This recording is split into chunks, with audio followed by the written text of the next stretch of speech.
Ash Capital обычно не инвестирует в начинающие компании, верно? Почему Ash Capital решил инвестировать в Agile Enterprises в самом ее начале 7 лет назад? Когда мы услышали о продукте, мы сразу же влюбились в него. Мы поняли, что он будет пользоваться спросом, и люди по всему миру будут делиться своим опытом друг с другом. Дэйв, какие перспективы, какой потенциал видит Ash Capital? Как я упоминал, уже прошло 7 лет. Каково ваше видение? Мы все еще видим Agile как молодую компанию и благодарны за то, что являемся ее партнером.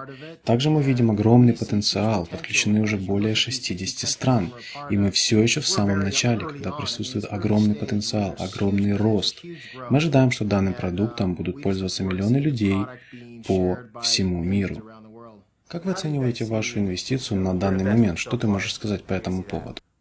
Мы можем наблюдать, как многие бизнес-лидеры говорят о преимуществах сетевого маркетинга. К примеру, Дональд Трамп. Многие знают, что Уоррен Баффет инвестировал в данную отрасль, и в своей книге «Путь Баффета» он говорит, что это одна из его лучших инвестиций.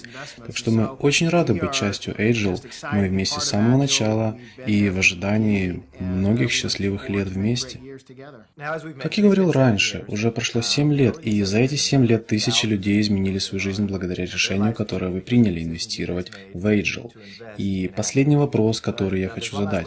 Какой твой любимый продукт Agile и почему? Мой постоянный продукт – это Flex. Я принимаю его каждый день, потому что, как ты знаешь, я играл в теннис большую часть своей жизни, так что мои суставы, голеностоп, бедра и поясница в жутком состоянии. Flex мне здорово помогает. Также я ем Уми и Экзо, но Flex – это просто фантастика. Еще я хочу выразить свою благодарность за то, что я сегодня здесь. Это огромная привилегия. Спасибо. Спасибо, Дэйв.